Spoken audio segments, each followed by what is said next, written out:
Hello guys, in this video we're going to be checking out the rear suspension system.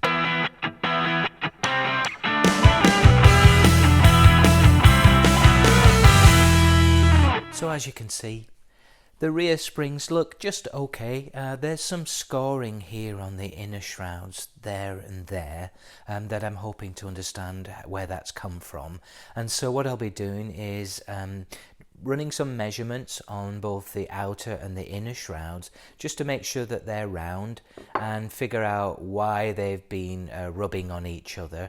And we'll also be measuring the springs as well just to see how much play there is in there, make sure that they are dead center when they are compressed. As you can see, someone's chrome plated these at some point. And then finally we'll clean up the hardware. I'm not planning on doing any repainting at this moment. We'll do the totem pole method as well of checking that this inner insert here, this brass insert that holds the shrouds on, that on the top is parallel to that on the bottom, to make sure that everything is square and centered and performing as it should do.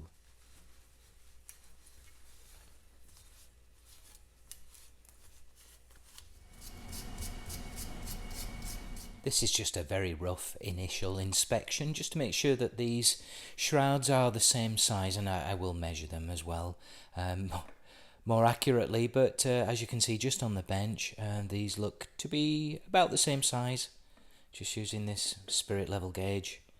Same there as well, but the springs are a different story altogether. There's quite a difference there, and I've rotated this one quite a bit, and it's quite a lot shorter than this one, so there will be ways that we can compensate for this difference in the height of the spring.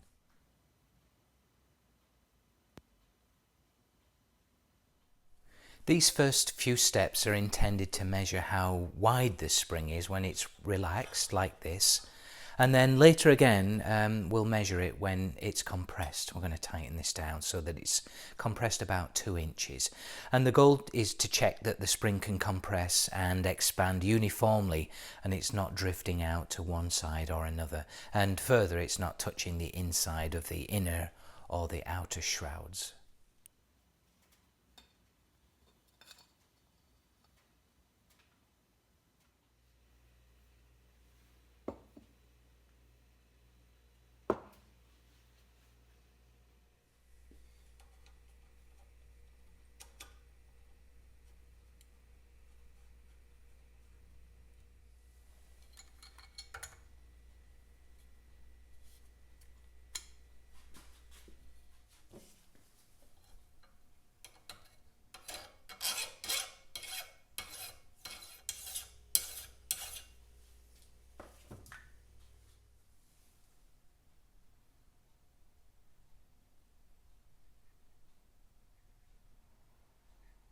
Here I'm just trying to determine the length of both springs. Here there's just maybe one thread I see of this threaded rod below here on this first spring.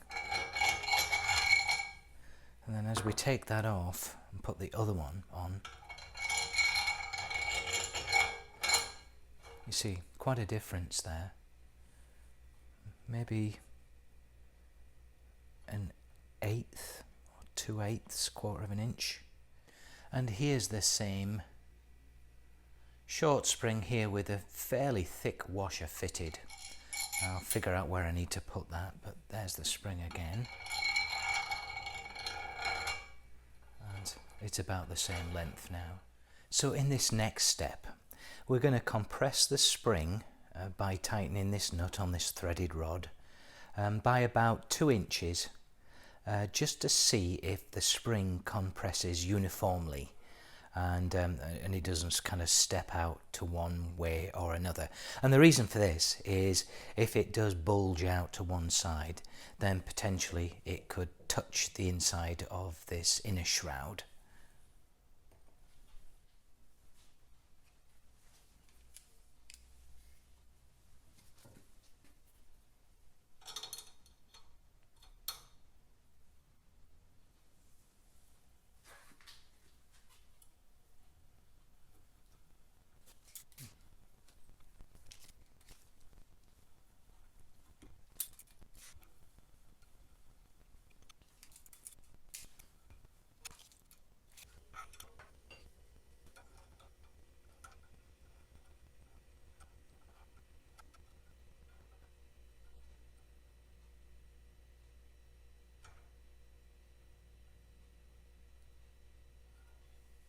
Well, that will be interesting to play back on the video, because what I found was by compressing the spring a good 2 inches there, it didn't actually bellow out at all in any of the places.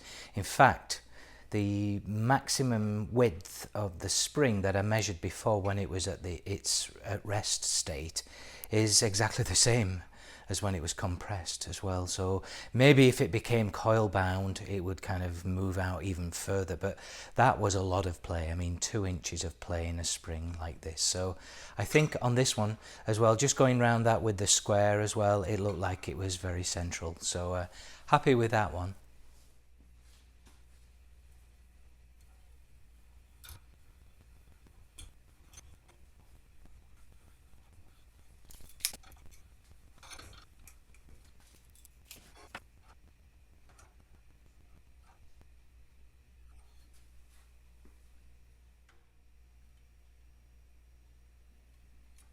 Okay, that's the springs back in the shrouds, just temporarily for now. I haven't greased them yet, but I've inserted that washer on the short spring on this side here, just under the outer shroud, rather than on the outside. And when we measure, they're exactly the same length now, this is great. So now it's a matter of greasing up the springs, reapplying the hardware, putting them on the bike.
So here are the springs, greased and reassembled on the bench. I think this is probably my area of most concern.